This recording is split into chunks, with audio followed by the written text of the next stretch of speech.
333 is that page? Yeah. The one about rounding pi.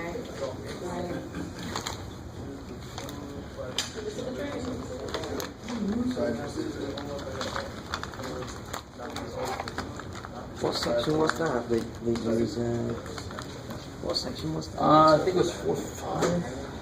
Yeah, I've not done the one after that.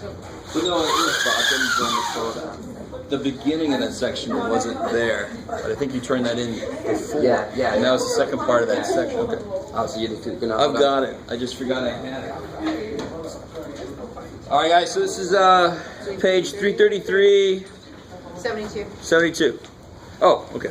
So they give you pi out, and I don't know if you know this, but there are actually contests trying to memorize more and more digits of pi, and I do not want to waste whatever space I got left in my brain for that.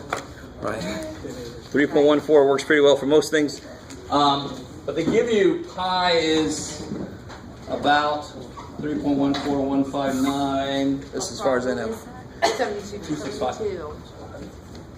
So they give you this number, and they ask you on 72, they say round this to the nearest ones.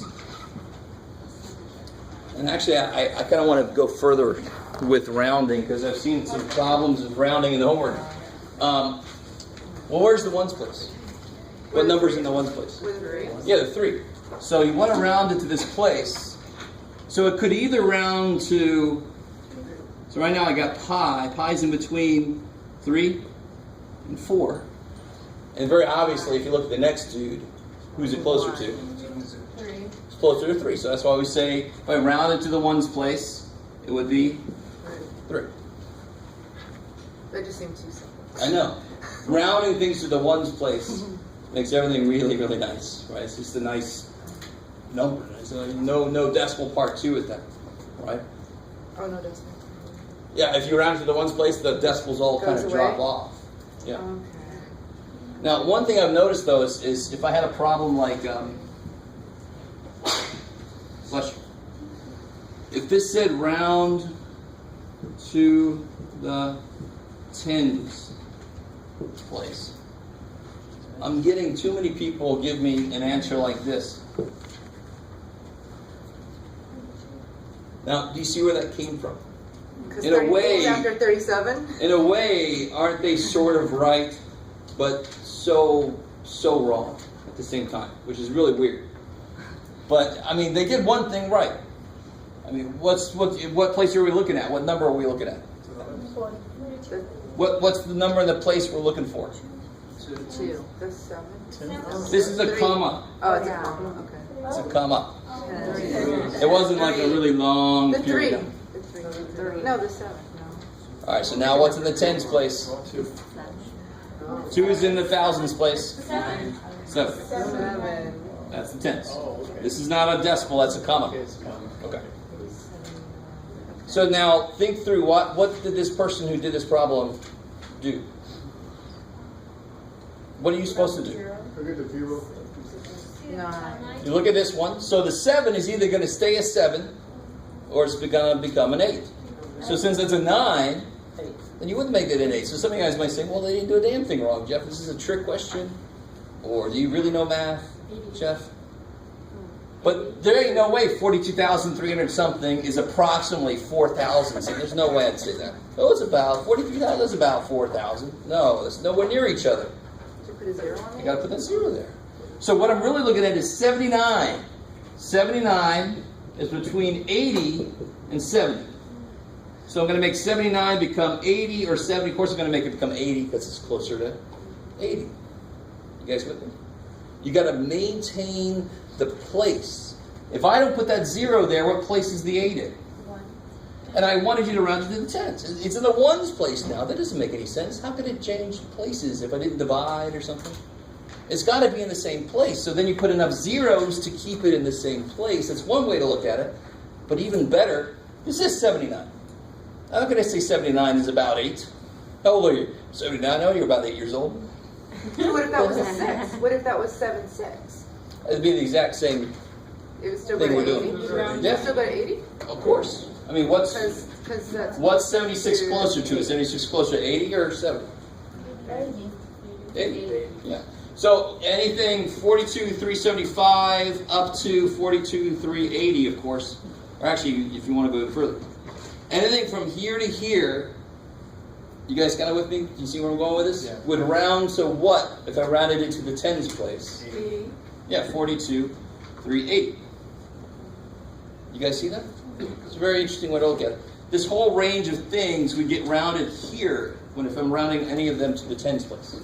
Because they are all closer to 80 than they are to 70 or 90. Right? They're all closer to 80. Okay, maybe. The only way to make it go down to 70 is to have like a 4 there, or 3, or 2, or 1. Something less than 5, for example. You with me? What else would round? What would round to 42,370? Give me a number. 71. Okay, give me another one. 73. 73 and 74. And give me another one. Give me another one that doesn't have a 7 here. 69. Say again? 69. Yeah, 69. Yeah, exactly. So if I'm thinking about rounding to 70, that's going to be anything from 65 up to 74. Right? Keeping whole numbers for right now. Let's not get into decimals. You guys semi with me? So that's a really interesting way to think about rounding. And we simplify that thought process to just look at the next number. Is it a 5 or up? You round it up. If it's a 4 or down, you round down. Right? You just keep it where it is. You guys kind of with me? The most important thing there is don't just cut it. You've got to put zeros in there to maintain the size of the number. You can't suddenly make the number 10 times smaller and say that's about what it is. It doesn't make any sense. Well then, excuse me. Yeah. Well then, having said that, and like in 5, where it asks you to determine whether one number is equal to another, where it will have like a fraction, and then it'll give you a decimal, and then you have to figure out whether or not one's greater than or less or equal to. Yep. And so, for example, when you're working out one of those problems, I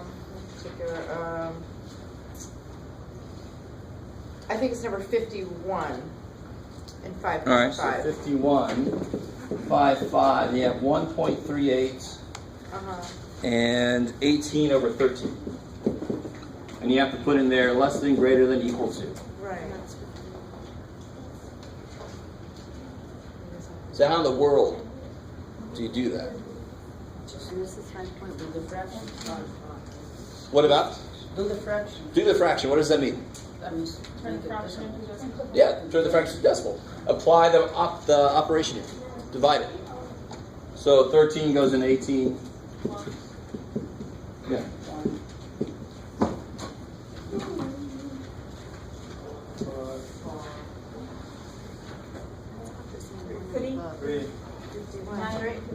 This one I'm looking at. Are you with me? This one I'm looking at. On 333. Yep. 13 goes into 110. 8 times. So I got to go more, because right now they're equal, but not really. Don't stop there and say, oh, they're equal. Because this has got a little bit more to go, right? And actually, I could stop there if you realize this is at least as big. It's actually got to be a little bigger, because there's got to be something other than 0 here, isn't there? So 13 goes into 60. 4 times. 4 times, and it doesn't really matter now. Now I know that this number is, I got 1.38 there. This number is 1.384. Blah, blah, blah, blah. So which one's bigger? They're equal. They're on the right. So if you say they're equal, two numbers that are equal, when I subtract them, I should get what? 0. If I subtract these, will I get 0? No, definitely not rounding. This is saying, how do these numbers compare? So 18 divided by 13 does not equal 1.38. It's a little bigger than 1.38 because it's got more stuff out there, right? Whereas this one, if you just put, I could put a 0 there all day long, right? So 1380 is definitely less than 1384. So the idea there is you take one and convert it to the format of the other one so you can compare them. I can't really compare decimals and fractions normally. Sometimes I can't. Right? I'd hope that if I put like 1/2 and 0.7, you know, which one's bigger? 0.7 is bigger. Because 1/2 is just 0.5, right? 1/2 is 0.5, right in between 0 and 1. 0.7 is a little bigger than that. Cool. But definitely when the fractions get kind of ugly, I want to convert them into decimal so then I can compare them. They're not in the same format. I can't compare them. Yep.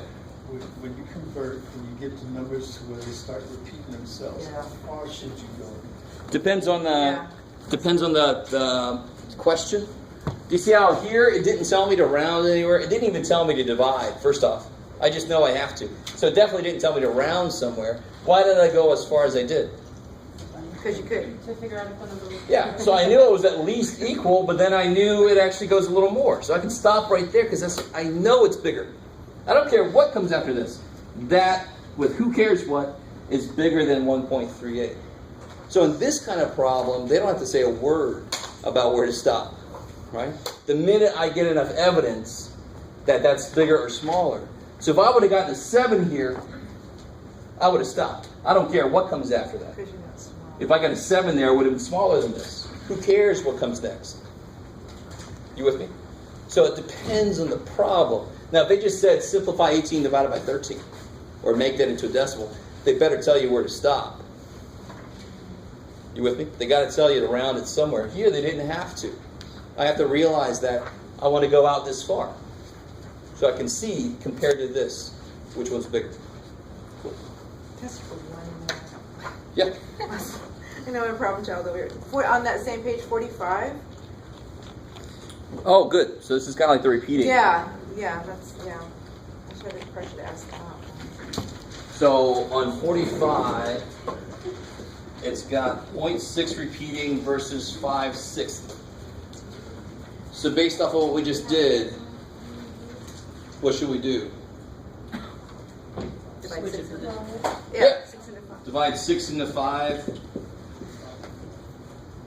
I'm hoping, I kind of do this automatically. Hopefully most of us do this automatically. Just add some .00s on there. Because right off the bat, I know 6 doesn't go to 5. I need to give it some more stuff to go into. Is that cool? Mm-hmm. So 6 goes into 50. And I haven't graded, obviously, a lot of these sections, but a few of the ones I have graded, people aren't being very careful about where they put the 8. So I get somebody who would put the 8 there and think it was 8 point something, which is neat, right? 5/6, I know going in that 5/6 is less than 1. So if you get an answer like 8 point something, you should tell yourself that can't be right. I must have done something wrong. So very often you should go into a problem at least knowing what would be obviously wrong. Not knowing what the hell the answer is. But that would be obviously wrong. So I'm going into 50, the 8's got to go there. So then I get 48. And actually, do I have to go any further? It's going to repeat Because I already know, not that it's going to repeat itself. That's right. Not yet. It will start. I don't even know that yet. But compared to 0.6 forever, 0.8 something is bigger. Do you guys get the idea? I don't have to go further. I don't know what these numbers are, but it doesn't matter. None of them are going to make 0.8 smaller than 0.666 forever, right? So if I would have got a 0.6 here, oh crap, I got to go a little further.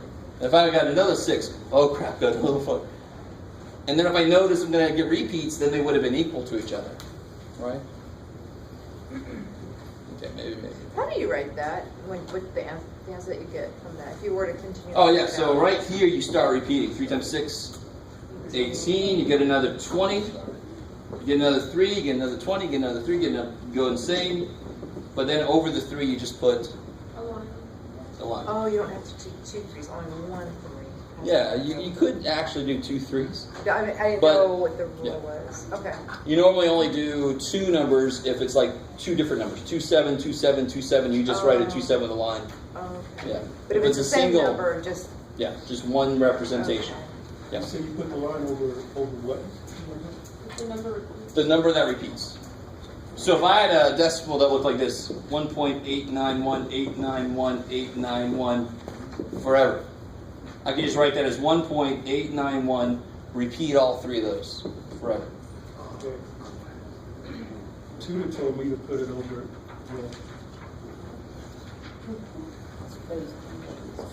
That's my least favorite phrase sometimes. Tutor told me. Oh, this, wait. Yeah, that's what she put it. And she said, Well, she should say you don't need the other twos. Yeah. is that what it is? Yeah. See, if I wrote this, you can see how there's a problem with that. It looks like it stops, but this is saying go forever. So I don't need these. In fact, they muddy the idea. They kind of get in the way of what's going on. Cool? So, I mean, there's two things going on there. If you do this, so instead of writing it the way we did, if I did this division, I have to go a couple times just to make sure that it's actually going to repeat. But when I write this, I don't write this, because that line over the 3 captures all the other 3s. So I don't need any more 3s after. And it's even worse. Not that I just don't need it, it's that if I put it there, it makes it confusing. You know, does it stop or does it go forever? So you don't write that other 3 yet. Okay. All right, cool. Any other questions from homework? Don't forget what's happening Thursday. Quiz, good. On September 5, look at this. And then I said there's a quiz, remember next? I don't know if you guys remember. Next Tuesday, there's a quiz, 6162. Yeah. We have like the November 12th. So, She's only hand out something for the quiz? Alright. no, quizzes you jump into with nothing from me. Except, you know, everything I do. But no practice quizzes, yeah. Okay. So if there's no other questions, we're going to... Oh, yeah. Section 5.6, number 42. 42? Page 382. No, it's 381. Page 381, yeah. Number 42.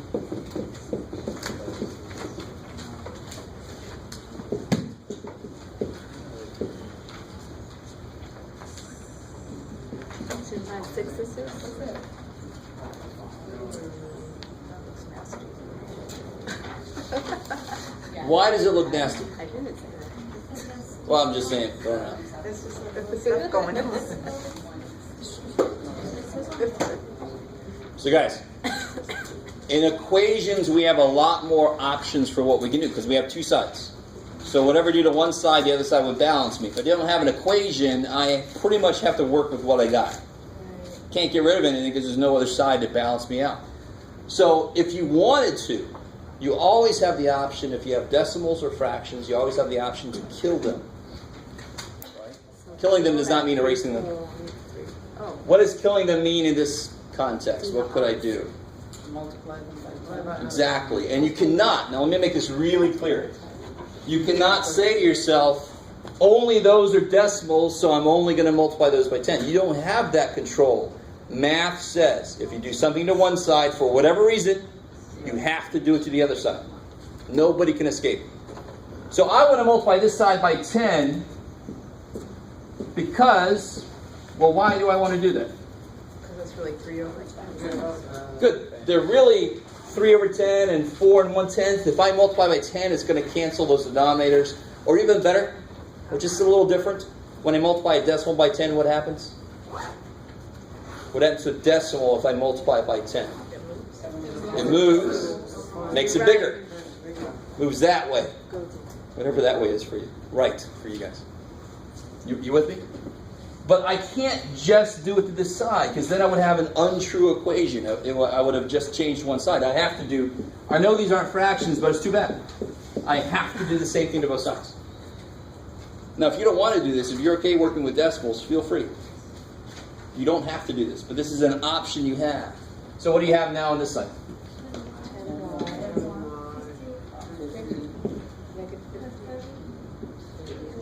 Yeah, this will move it once, right? If I multiply by 10, once. 40. If I multiply by 100, it would move it twice. However many zeros I see in my multiple of 10, that's how many times it'll move over.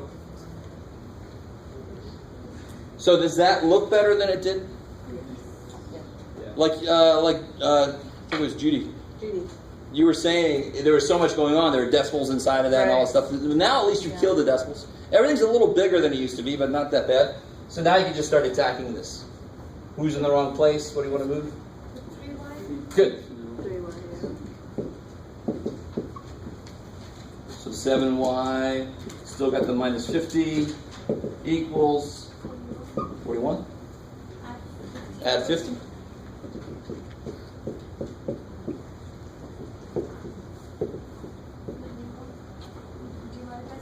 Divide by 7. Now, 91 is interesting. 91 is 70 plus 21. And what's cool about both 70 and 21? 7 goes into both of them, right? So that's kind of a way you can investigate, do I even want to bother trying to do anything with it? 7 does go into 91. 13 times. So it's really kind of cool. 91 is 70 plus 21. You with me? So these kind of things are really good to know that, I know calculators exist. That's nice for them.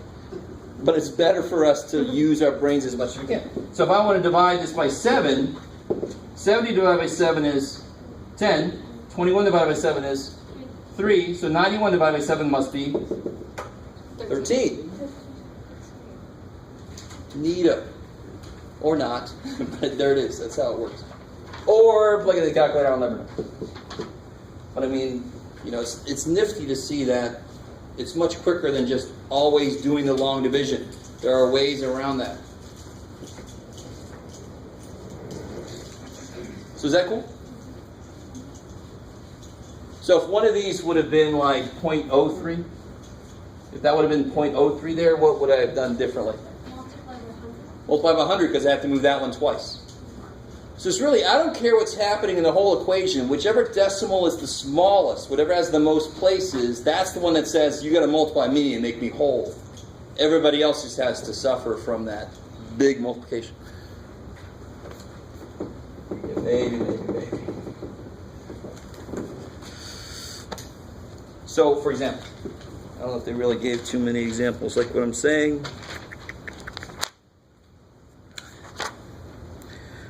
Not really, but it's never stopped me before. So,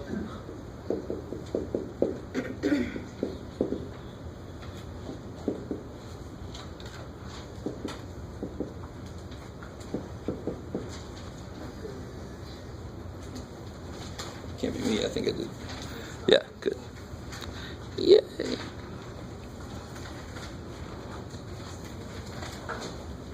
So, what would I do here? Yeah, good. Probably exactly what I just said. But it's because of the fact all of these things here just need to be moved once. So they would really just need to multiply by 10. But remember what we do with fractions. If I had a fraction,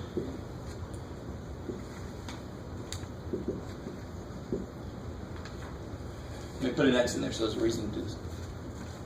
So if there's fractions in my equation, what do I multiply by? Like in this case, why would I multiply by 6? Because that's the LCD, right? If I multiply by 2, all right, that kills that dude, but it doesn't really kill this guy, and it just kills this guy a little bit, right? It reduces a little bit. You with me? So since decimals are really fractions, this is over 10, over 10, over 10, over 100. So that's why I'd have to multiply by 100. I want to multiply by the LCD. 10, 10, 10, 100. It's got to be 100 for the LCD. So we multiply by 100. What do I get here? 40. Good. Once, twice. So 40x once, twice, minus 210 equals 3x 40. plus 40. I like it. And then you just start attacking it like you normally would. All right, this should be the easy step now. It looks a lot better. My numbers got bigger, but that's the trade-off. So now what would you do first? Yeah, minus 3x. You get 37x. Cancels. Add 210. 37x equals 250. Divide by 37. And whatever the hell that is.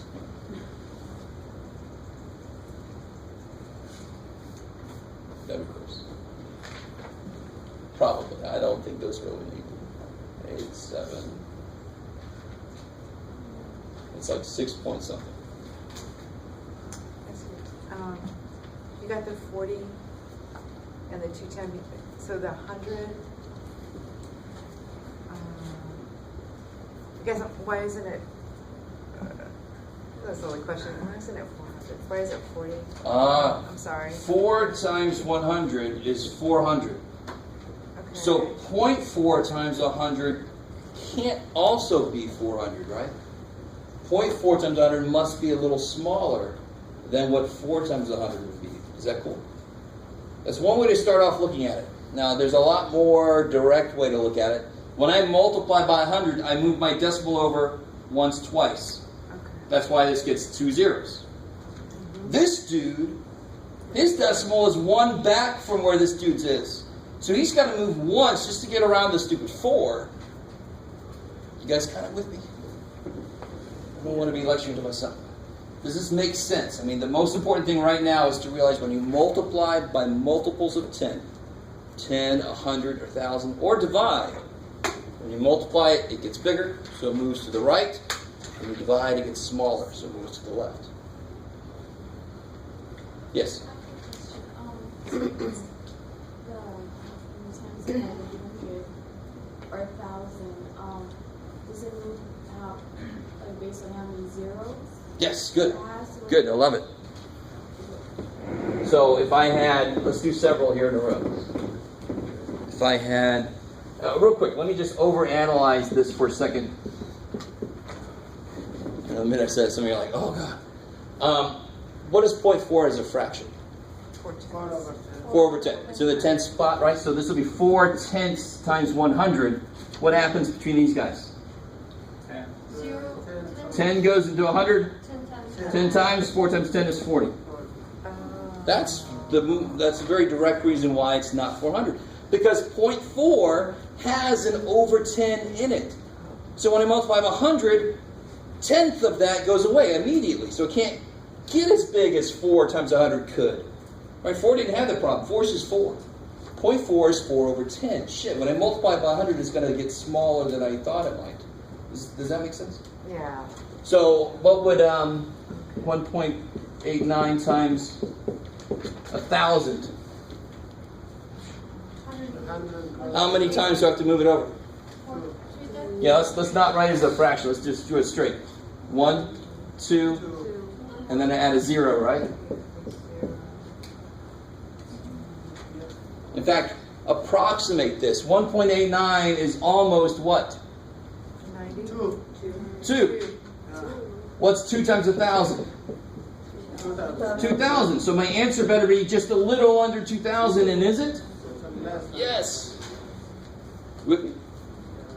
So it's really going to be able to estimate what your answer should be. So when you get something crazy, like if you got 189, you know it's wrong, because it should be 2 times 1,000, it should be close to 2,000. Because this is close to 2. Okay. But the direct thing here is if I had something like 41.89 divided by 10,000. Oh yeah. How many times would I move the decimal? Which direction? Right. Do I make this number get bigger or smaller? I'm dividing by big old numbers. It's going to get smaller, right? So I got to move it back this way. How many times? 1, 2, 3, 4. So once, twice, 3, 4. So it'll be 0.004189. Did you get that too because the 8 is higher, 5 or more, so you put the 1 or the 2? Yeah, how did you? Yeah, I just rounded this to the next whole number. So estimation really is a combination of rounding, and sometimes you got to be careful with keeping it up close to the same. But this is almost 2. So this times 1,000 should be almost 2,000. It's because you weren't asked to round it to the nearest something. I wasn't asked to round it to anything. But if I had to multiply these, and I wasn't allowed to use a calculator, I'd like to know ahead of time But that's closer. what tells me if I'm definitely wrong. So if I don't get something close to 2,000, I know I'm wrong. So if I got this, that's 18,009. That's crazy, right? It should be close to 2,000. So I would know I moved the decimal too much. Maybe.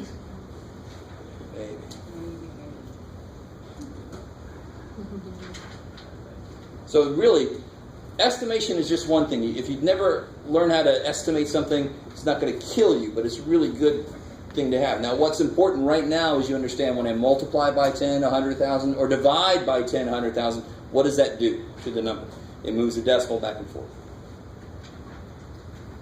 Just a quick question in the previous one. Up here. When you multiply by 100, do you consider the minus or plus? I mean Like this minus? No. The very first step. Yeah. Yeah. Do you consider for example, that 2.1? It's negative, and then you multiply it by 100. It's going to be also negative. But let's say that was. I mean, my question is: do you consider the minus or Only to the extent that they stay exactly what they are. They stay always. If I multiply by a positive number, will that change any signs? No. So if I multiply by 100, all the signs are going to stay the same. Now if I multiply by negative 100, It's going to change. all the So it's signs have to considered. change. So it's considered. Yeah. All right. Any other questions from homework or general? Why the hell does that happen? Questions? Okay. Let's get into chapter 6. I think I forgot. Hopefully you all got, either you were here and you got an updated homework sheet or you got my email. Did everybody, one way or the other, get information about the updated timeline homework? Good. All right, cool. If you did not, check your email. If you didn't get an email from me, email me.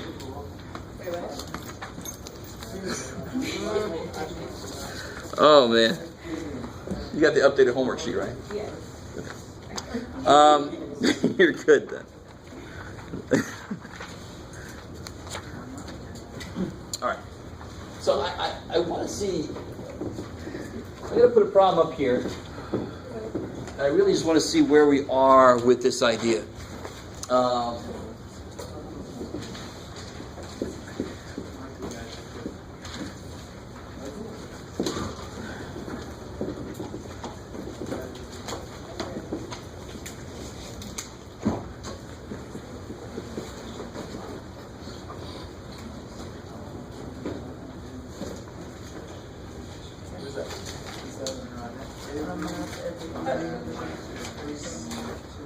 So on a map, every inch represents 4.7 miles on some certain map. You ever use a map and you look down there, they give you a scale, 4.7. right? Just to tell you how much they zoomed in or out. If you want to think about Google Maps, whenever you zoom in, the little scale changes. Have you ever noticed that? So on a map, every inch represents 4.7 miles. Townsville is 11.92 miles from Cityville. Wow, what are we in? It's better than Town A and B. Townsville is 11.92 miles from Cityville. How far apart will they be on the map?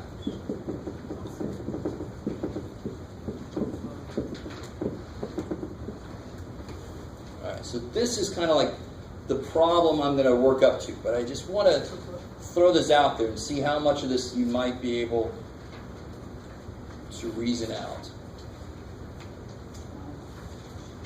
Don't say anything yet, unless you have a clarifying question.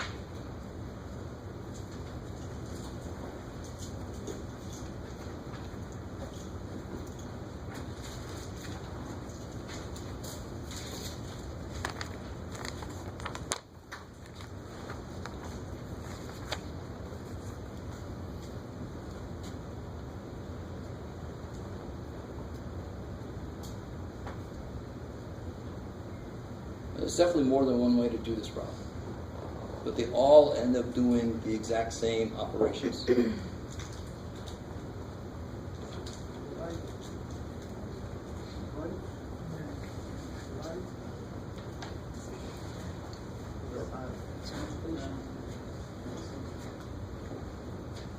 So, real quick, this first sentence, I can set something up from that first sentence.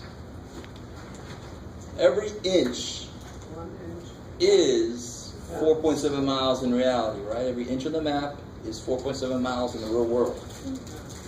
So I can set up something called a ratio from that. And this is really the most basic interpretation of a fraction is exactly what we started when we talked about fractions. If there were 40 people in here, and 11 of those people like lima beans, then 11 out of 40 people like lima beans. I can set up a ratio, right? So here, what ratio can I set up from the very first? Inch on miles. Yeah, 1 inch is the same as 4.7 miles. That's a ratio. And we use ratios all the time. You go into a store, let me put my side notes here. Ratios. And what's unfortunate now, it's not unfortunate, but there's fewer and fewer opportunities for people to practice math. Change automatically comes out now, which is good because a lot of people are screwing up on the change. But so now hopefully getting the right change. But it was one last place for people just to practice basic math skills. Can you take $15 that I gave you minus the $11.82 that I owed and give me the right change? It would be nice if people could do that. But now the change comes out. When you go to the store, if some cereal costs $3.27 per 16 ounces, that's a ratio. Now, what do they do that's kind of nice at the grocery store nowadays that they didn't used to do? If you've ever noticed. Coupons they've done for a long time. I think cavemen had little coupons. Both. Good grocery store. Well, does anybody realize it? Have you gone shopping? What do you look at when you're comparing, like if there's a larger size cereal? I don't know if you've ever noticed that sometimes it actually comes out to be more expensive. What do you compare? Price per ounce. Per ounce, good. You compare what's called the unit price. And really, the funny thing about ratios, a lot of what we do with them, we call them ratios and all that, but they obviously, when you set them up, they become fractions. They're fractions at heart. So all a unit price is doing this division.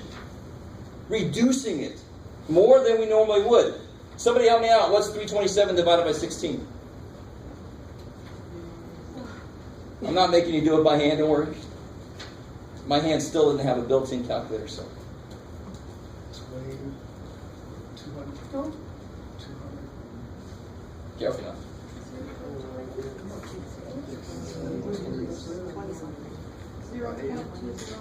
That sounds about right. So about 0.2043, blah, blah, blah. All right. So we'll say it's about that. All right. That's what I keep using that symbol. I know, but that only means approximately. Sometimes you see it with an equal sign. That means about that. That means I rounded it. You with me? So I haven't written it all the way out. So if there was some other cereal that was some larger cereal that was $5.19 for 24 ounces. Is that a better deal?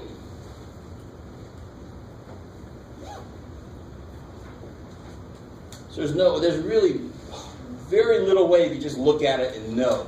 You can't just go, $5.19 is more than $3.27. No, because you get more.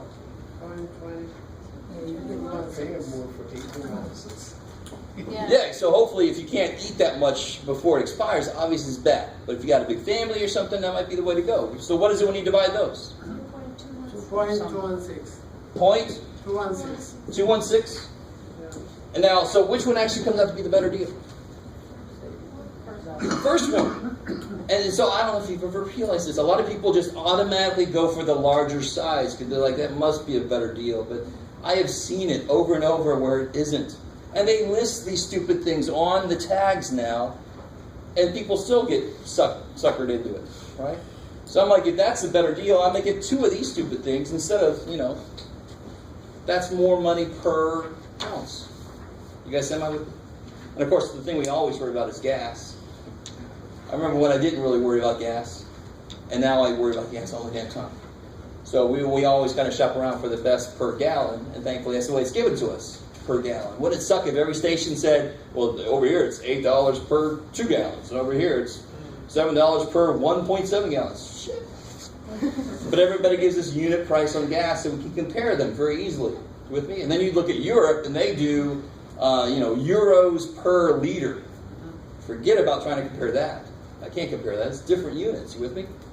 But that's the idea of a ratio, really, is just setting up this is this. So if I give you $3.27, ignoring tax right now, you with me? If I give you $3.27, you will give me 16 ounces of syrup.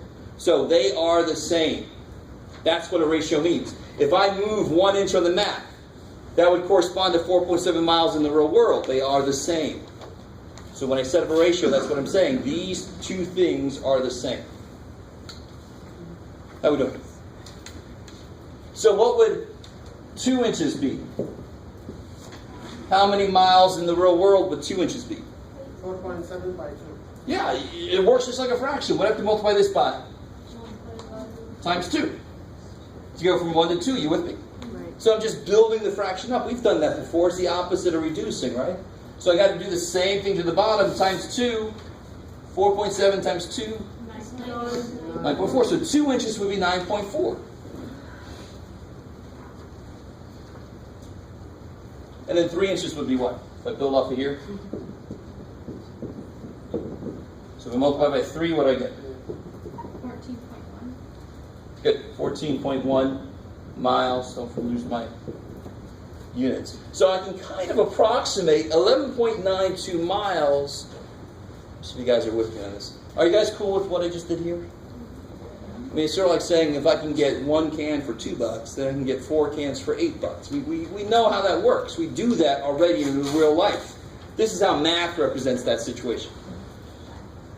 So if in reality it's 11.92 miles between those two, between what 2 distances would it be on the map? 2 inches is 9.4 miles. 2.5. 3 inches is 14.1 miles. It's got to be right in between 2 and 3 somewhere, right? All right, cool. I know some of you guys have probably already worked the problem out. Don't say anything. Don't tell me the answer yet. So here's how, and I'm like shooting way ahead for some reason right now. How we doing? You got to be honest with me. Some of you guys have probably seen this before. Some of you guys have seen it before, but good God, it's like years ago. Some of you guys are like, no, I've never seen this yet. The word problem's throwing me off. Okay. So we'll get away from this. I'm going to come back to this. And I really didn't know how far I wanted to take this for right now. But we still have to build up. I get all of that, just the word problem and having to figure it out. I love it. So we're not there yet. So this is my plan, was to not go too far with that. And we're going to build up there.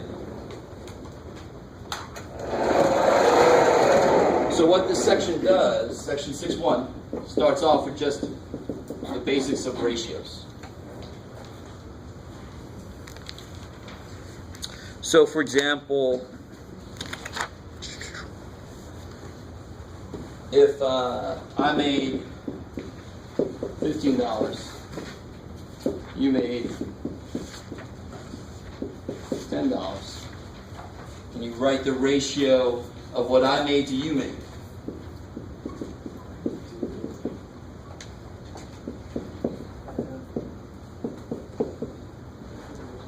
The ratio of my money to your money. What would that be? What would that look like? 15 over 10. So it's my money, the money I made, to the money you made.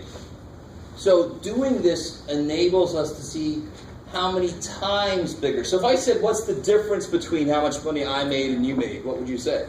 I would say, yeah. So the English word, how far apart are they? That refers to subtraction. But math actually is cool with, if I said how much difference is there between these, and I said 1.5 times, where the hell did I get that from?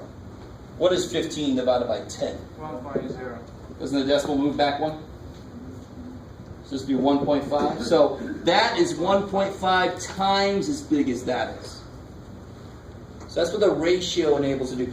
Differences, taking subtractions between numbers, enables us to see how far apart things are additively. So 7 is 4 away from 11 because I'd have to add 4 to get to 11.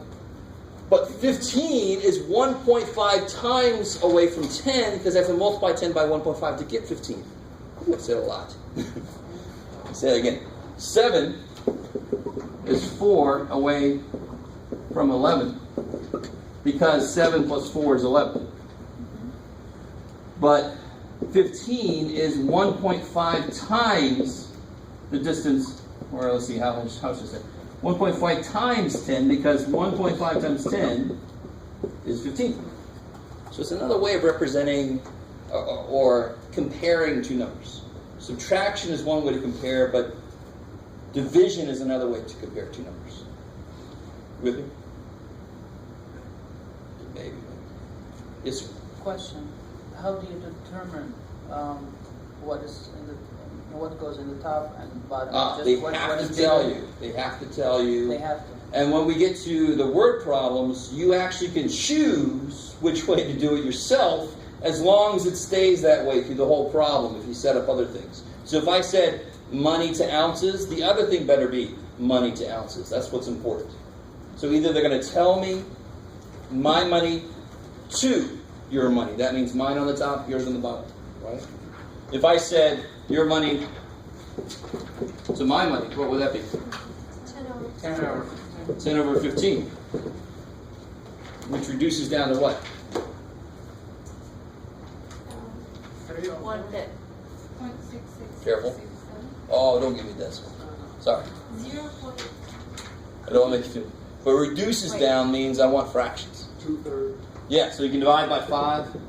Divide by 5. Well, you're right. That would be 0.6 repeating. So what does that mean then? That means that 10 is 2/3 15. So that's what a ratio tells me. It tells me how many times bigger or smaller is this than that. And of course 10 is smaller than 15, so it should take 10 is 2/3 of 15. Is that true? What's 2/3 15? What happens to the 3 and the 15? 25. Yeah, 1, 5, 2 times 5 is 10. Sure enough, 2/3 of 15 is 10. Cool.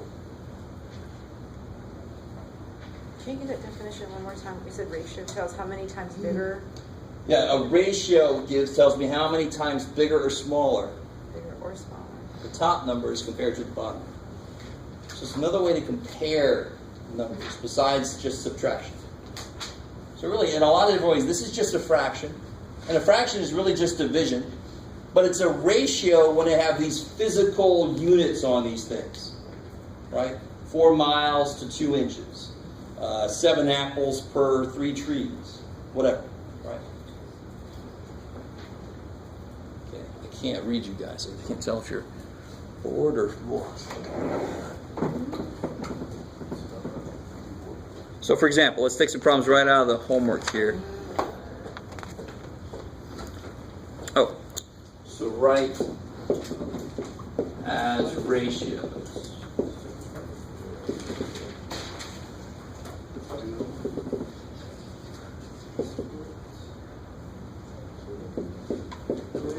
And then put it in simplest form.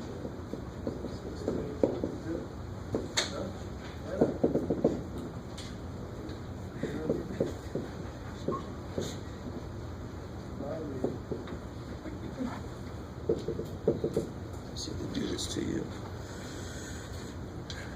Nope.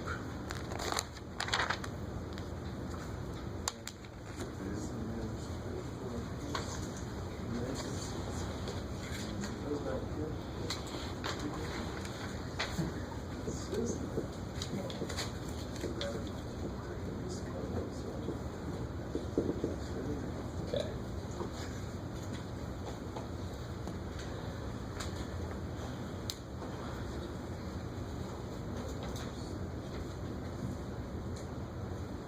Can we tell which one goes on the top and which one goes on the bottom? If it's always this. Here's a general rule for you. If I say A to B, that means A to B. Good. So that 2 is kind of like the translation from English to math is the bar. So it'll be the thing, bar, other thing. This to that. Cool.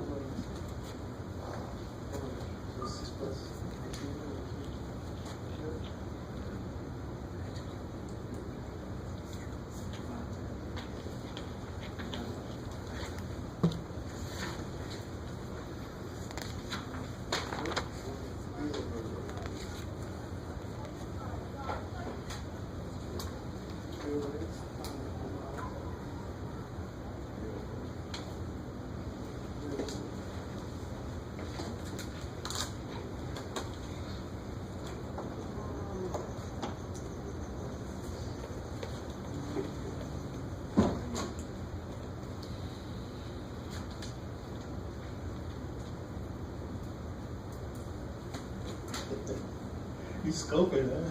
Yeah, I'm watching. You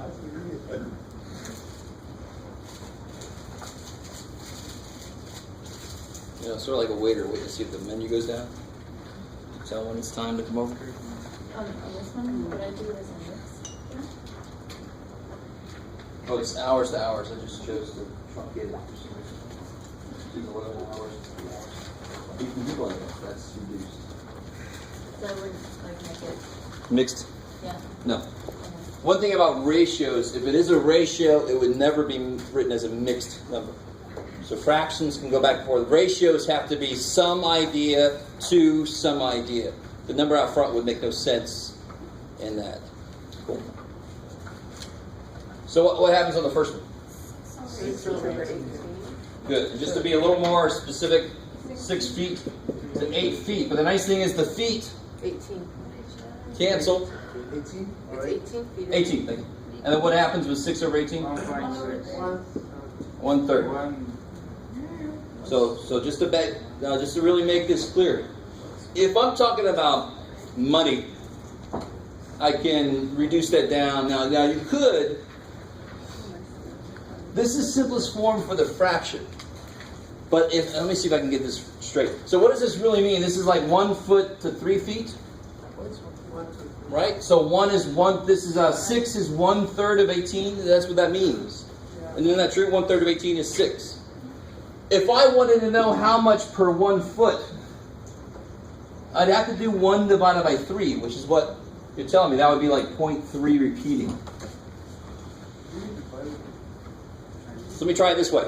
If, let me do this over here. We normally get money and stuff better. If 3 cans cost $1, how much does 1 can cost?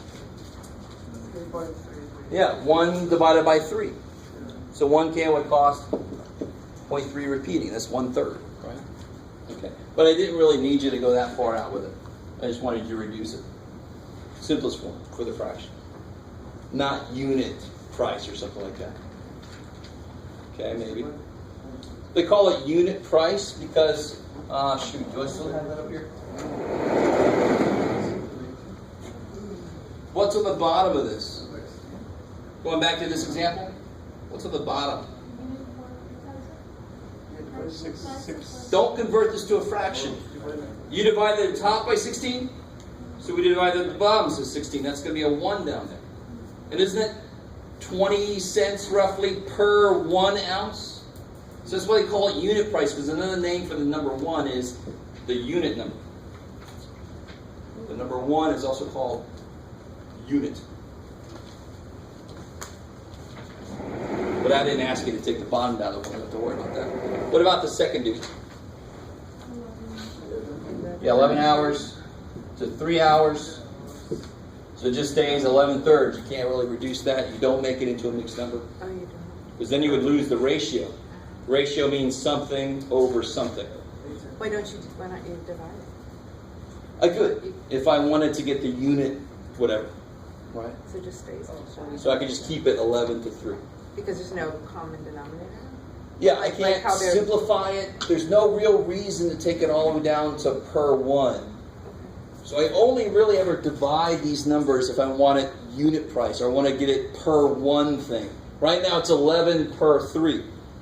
So if I worked 11 hours for every 3 hours somebody else worked, you with me? And I want to know, well, for every 1 hour they work, how much do I work? I could then do the 11 divided by 3. Because what does that really mean I'm doing? Now think about it. Let me set this up again for you. If you worked 11 hours for every 3 hours that your little brother worked, right? Little slacker. And you want to go, man, every hour you work, how much do I work? Let me work that out. You would do 11 divided by 3. You would say 11 divided by 3, 3 divided by 3. So now he's down to 1 hour, right? 3 divided by 3 is 1. And what's 11 divided by 3 for us? 3 something? I like it. 3.6 repeated. 6. So I work 3.6 hours for every 1 hour that he works. You with me? Yeah. Sounds about right. So slack. All right. I've gone way farther than I wanted to. But it's all right. This is good. What about that last one? 8 potholes for every 20 feet. And if you reduce that, yeah, so if I reduce it, careful now. 2 over 5, right? Divide by 4. Divide by 4. 2 potholes for every 5 feet, right? Doesn't cancel. And then, yeah, exactly, the units don't cancel, right? And then I could go one step further if I wanted to. Every 1 foot, how many potholes are there? Divided by 4? 4. Yeah, here? Yeah. Yeah, because what can go into both 8 and 20? So I'm just reducing. It's nothing new. I'm taking that fraction that I created, we call it a ratio, but I work with it the same old way. I just reduce it like always. Now the next step I could take is how many potholes for every 1 foot? Yeah, 2 divided by 5, 0.4. Or 0.4. I noticed that a lot when we shop at Sam's Club or Costco because you buy in bulk. Yes. It always shows you how much you're paying for every one item.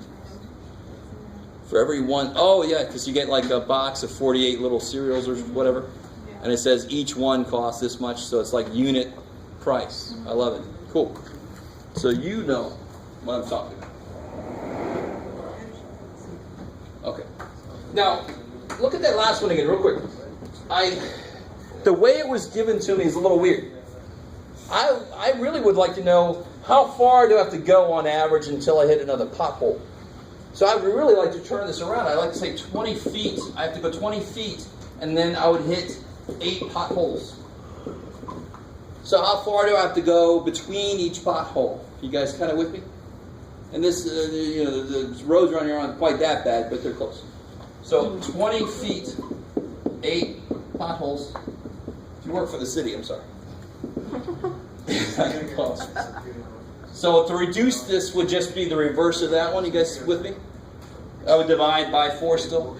So it'd be 5 feet for every 2. So if I go 5 feet, I should hit 2 potholes. Now go one more step. 5 divided by 2. 5 divided by 2. 2.5. So that would tell me more interesting information. Every 2.5 feet that I go, I'd hit a pothole on average. Right? Yeah, that's a bad. Yeah. Where'd you get the 0.4 at the end again? The 0.4? Over here? Yeah. So how do I make the bottom become 1? divided by, Oh, how do I make that become 1? Divided by what? 5, right? So if you want to take it, you can take any ratio down to the idea of how many of these per one of these. And how do you always do that? Divide by whatever the hell that is. So right now it's 2 per 5. If I divide both top and bottom by 5, I'll get however many per 1. So I'll hit 0.4 potholes every 1 foot. But that sounds weird. What the hell is 0.4 of a pothole? Right? It's not quite big enough. No. So it's better to say, okay, every 2.5 feet I'll hit a pothole. That makes more physical sense. So ratios, you certainly can turn them around based on which one makes more sense or which one you could actually use to do something. That's going to become very important very soon as far as which way you want to write something. For example, 1 foot is how many inches? 12 inches. So how do I write that as a ratio? 1 over 12? Yeah, 1 foot to 12 inches, or 12 inches to 1 It's the foot. same, because it means the same thing. Exactly. Right? You with me? If every token at what has tokens? At the car wash, Chuck E. Cheese. If every token at Chuck E. Cheese takes $1. Quarter. What is it? $2.50. Quarter? All right. So if every token, if one token at Chuck E. Cheese takes 25 cents, you with me? What was I talking about? Oh, or I could say 25 cents can give me 1 token. I mean, of course they mean the same thing, because what a ratio is saying is this is the same as that. So who cares if I write it the other way? We'll see later why I would be at all curious about which way to write. When I'm doing some math problems, I have to know which way to put them. In some cases. All right. Okay. Whew. So let me see what else they have here. They have a whole section about unit price. Right? Like, for example, they have... Let's do an example of this, since it's been a little while since we did this. It's been like 15 minutes. If I had pickles that were $1.89 for 32 ounces, man, I don't know if there's a very good pickles. And 89 cents for 18 ounces. Which one is the better buy? Don't say anything out loud. So find the unit price. So now I got to remember what the hell that means. A good first step is to write as a ratio.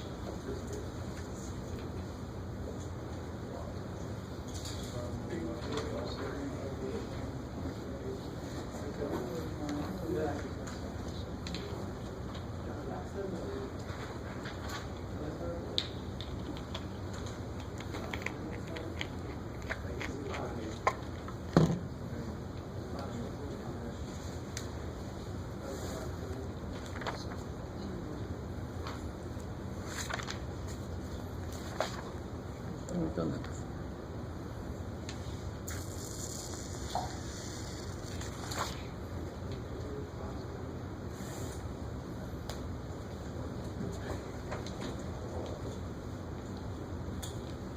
Just make sure everybody's on the right track. Somebody tell me how you're setting this up. 189 over 32. Good. So for this first one, it's 189 for every 32 ounces. And the second one, 0.89, 89 cents for every 18 ounces. And to get the unit price, to get the unit whatever, you always want to make the bottom become 1, because that's the name, that's the unit. So in here you divide by 32. So make the bottom 1 ounce. And now the top will be how much money it takes to get 1 ounce. So what is 1.89 divided by 32? Where are we at? 0.05. 0.05? Exactly. 0.05906. Ah. That 9 definitely might become important, right? And if you truncated it down to the hundreds place, you have to make that a 6 really, because you don't want to round too much, because this other dude might be 0.05907, right? So make sure you go out far enough. At that point, I don't care. You're going to get either one, really. What's the other one come out to be? We want to divide by what? 18. So you make the bottom 1 ounce. The top becomes 0.049. 0.049.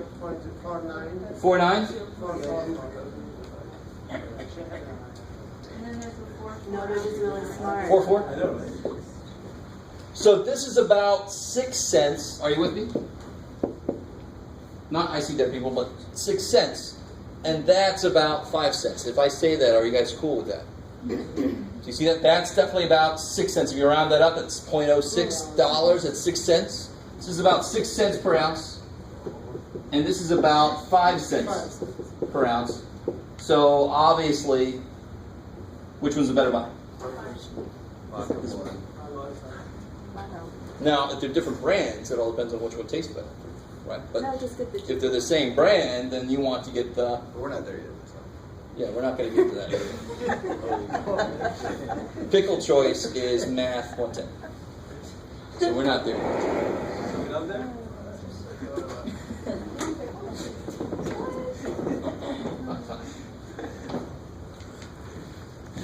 All right, let's see. So this is 6-1 homework. They have a whole section of unit price. They have a whole section of just set up these ratios and reduce. You with me? So they're not that far removed from fractions. Now, some of you guys, that's not good news. But reducing fractions is not that bad. We're not adding 2 ratios together. We're not getting like denominators. None of that stuff. This is purely setting them up and possibly reducing them. That's not too heinous. Oh.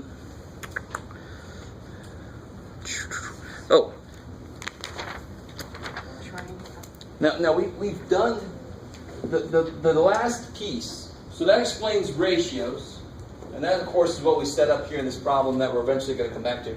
The only piece we're missing to be able to do this problem in the textbook way, because there are different ways to do it, is use what's called a proportion.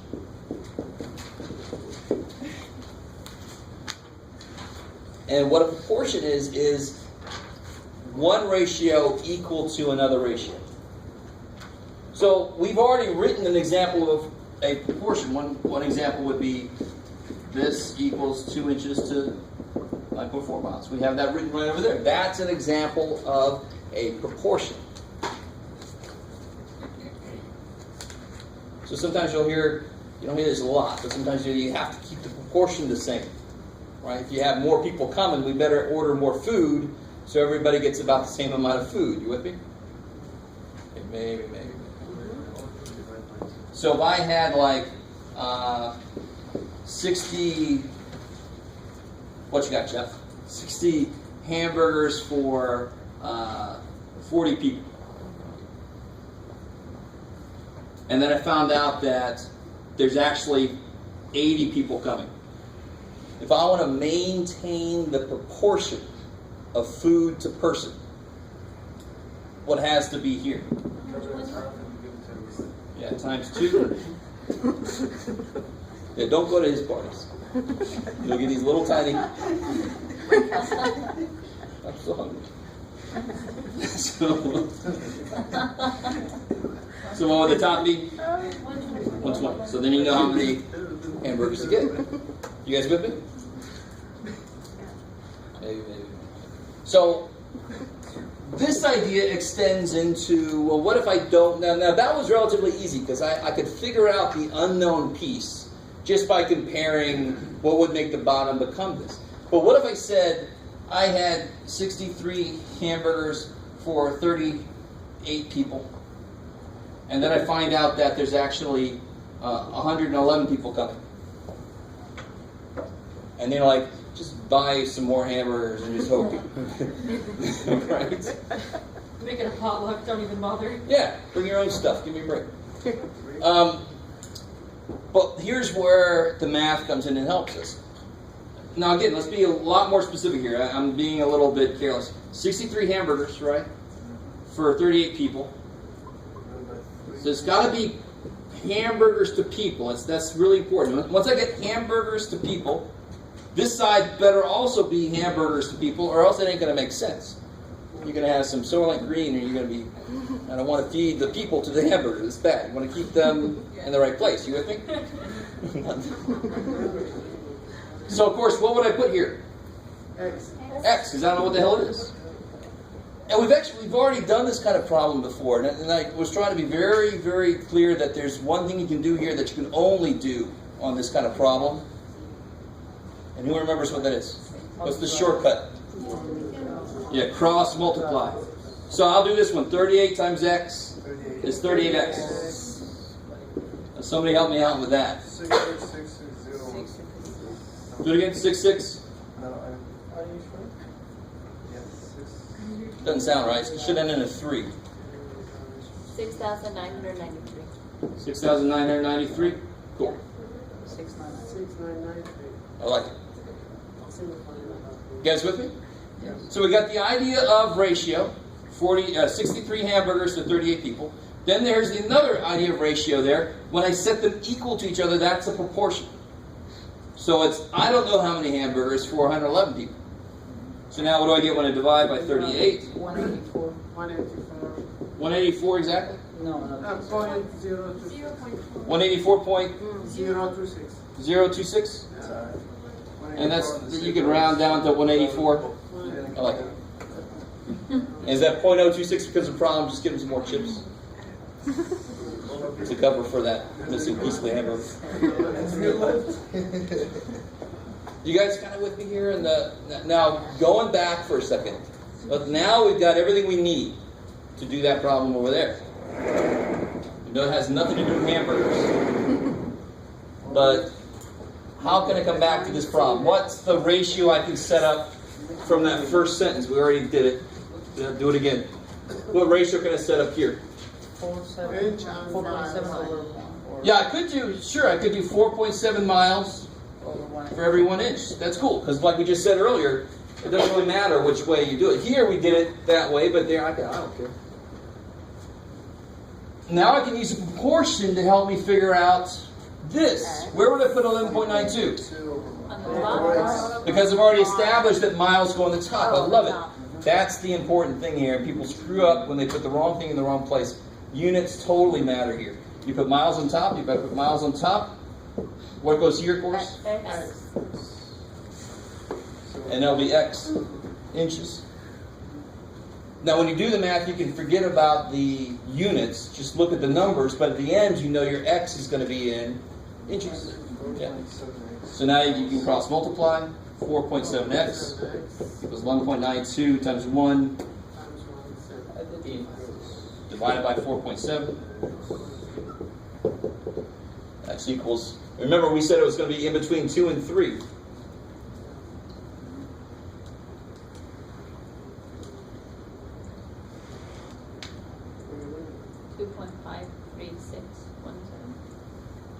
Like when you do proportions, can't you just go like 1 times 11.92 divided by 4.7 and then that's the answer? Because what you're doing, and I love it. So I always start with textbook method. You with me? Just the pure idea behind what's going on. On top of that, you can start realizing there are shortcuts.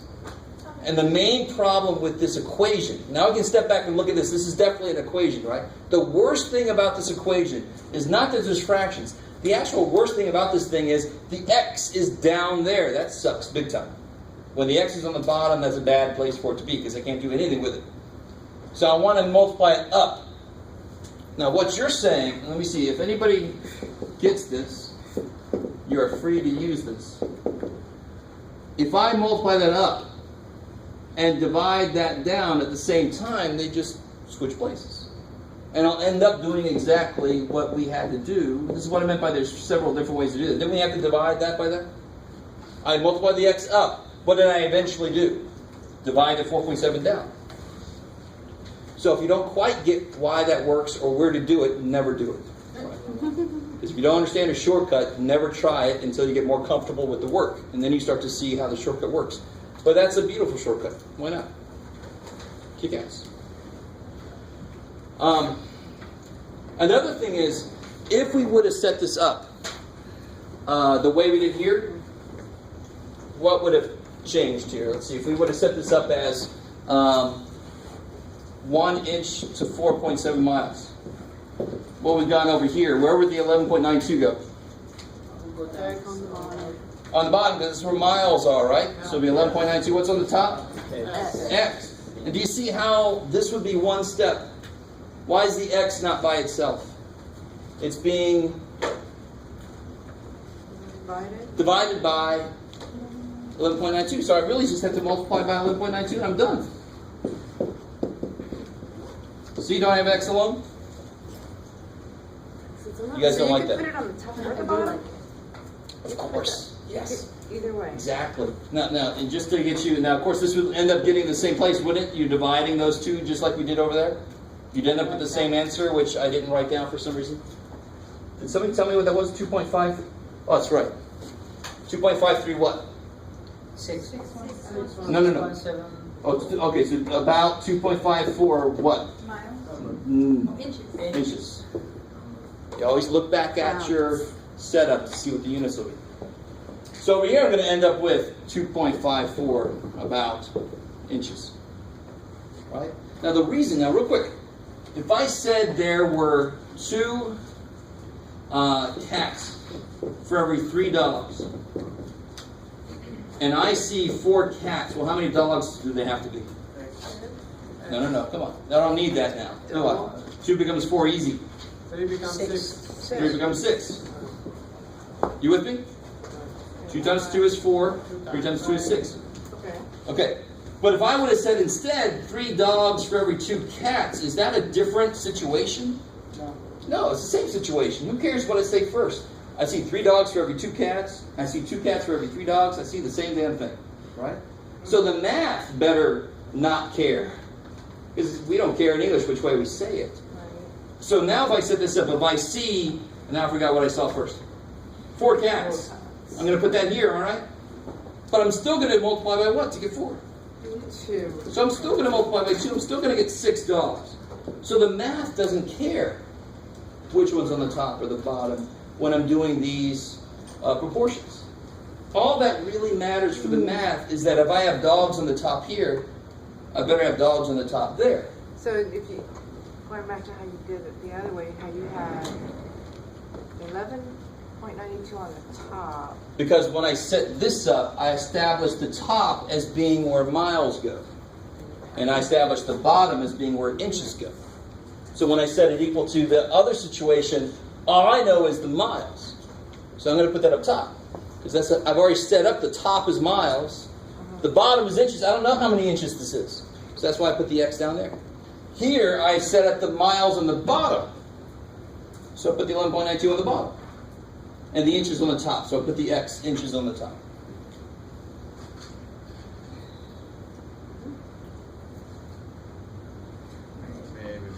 And again, what's 10 divided by 4? Reduce that for me. 5 over 2. Isn't that a proportion? Right? What's 4 divided by 10?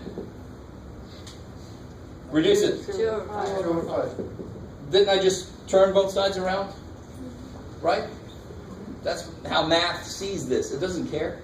As long as both sides turn, it's cool. Right? 7 equals 7. If I flip this guy over, would it become 1/7? To keep the equality, I better flip that dude over too, make it 1/7. Now it's still the same. So math says if you flip one side, you better flip the other side. So what does that really boil down to? If I put miles on the top, I better have miles on the top. If I put miles on the bottom, I better have miles on the bottom. That's what's important here. Math says as long as if you flip it this way, they better both flip that way. So what does that translate for us? Exactly what I just said. Just make sure the units are in the right place. It doesn't really matter which way you set it up. The only reason that it matters is this one was a little easier than that one, in a way. Not that much easier to care too much.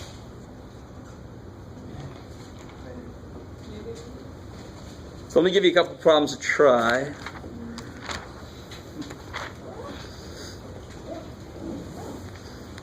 So not word problems yet.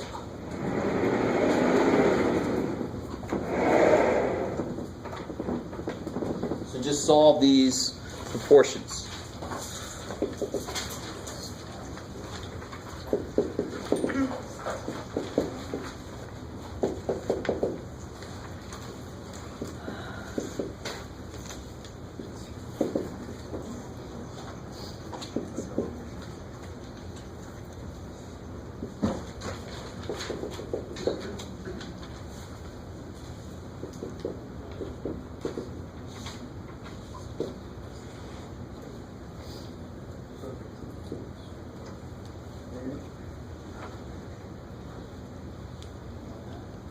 So please realize your answers will not always be whole numbers here. We're cool with that. We're okay with decimals or fractions, I guess.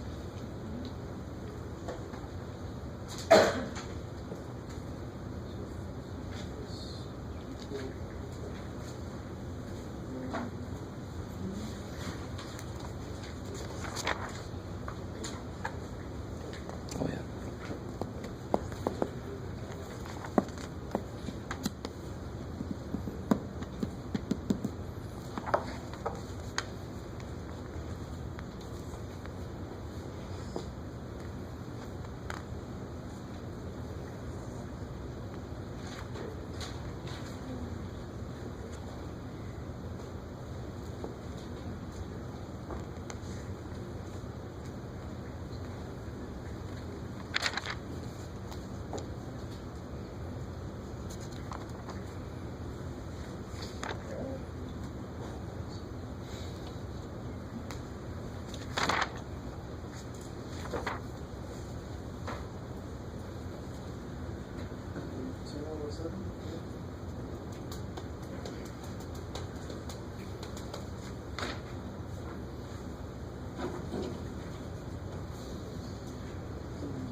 Yep.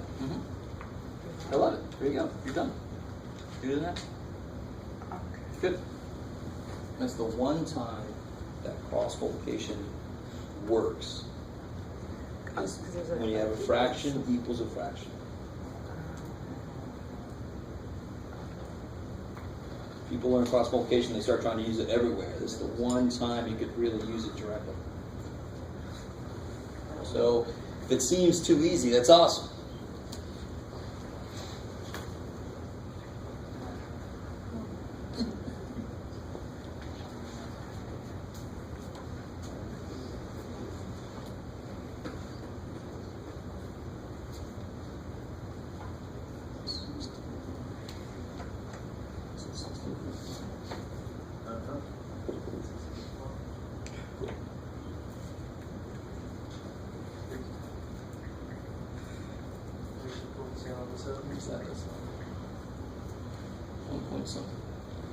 Alright, so let's see. How are we doing there? Once you see this process, don't worry about the numbers. Who cares how big or ugly the numbers get? The process is what matters. And what I normally do with this kind of situation on the test, I do not want every single equation to be a situation where you're doing long division and all this kind of crap. There's going to be a section where I make you do long division with decimals and stuff, and then there's going to be the other section where I have equations, where you can use your calculator, but you have to show me the equation work. Does that make sense? You have to show me the cross multiply. You have to show me, this 10 equals 7x. Show me this, and then if I say round your answer to the nearest whatever, you just throw that bad boy in the calculator and go. All right, it's going to be. I don't want every single problem to be another long division, another long division. At the same time, I have to check and make sure you know how to do long division. So either the answer is 10/7, or what is 10 divided by 7, like rounded to the hundredths?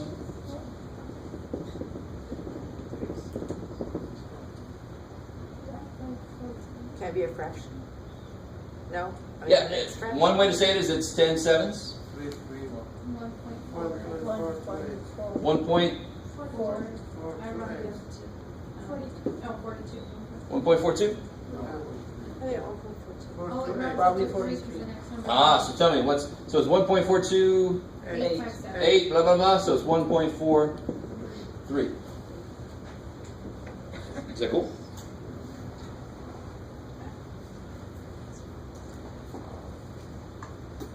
Okay, I'll take that as a yes. And then once you see the process, you just go for it. 20 times 41, 50 times x, right? You just cross multiply, got a fraction equals a fraction. So I get 50x. Yeah, 820. Divided by 50, divided by 50. 16.4, I like it. Yes, ma'am. I have a question. I got this 164. I don't know why I Oh, you got 164. So tell me, what was your second step after did you cross multiply? got. Yeah, I did it. I cross multiplied. I did the division. So you got 50x Yeah. equals 820. Yeah. And then how did you do the 820 divided by 50? Did you do that in the Yeah, calculator? I did that. No, I. Oh, you did it longhand? Yeah.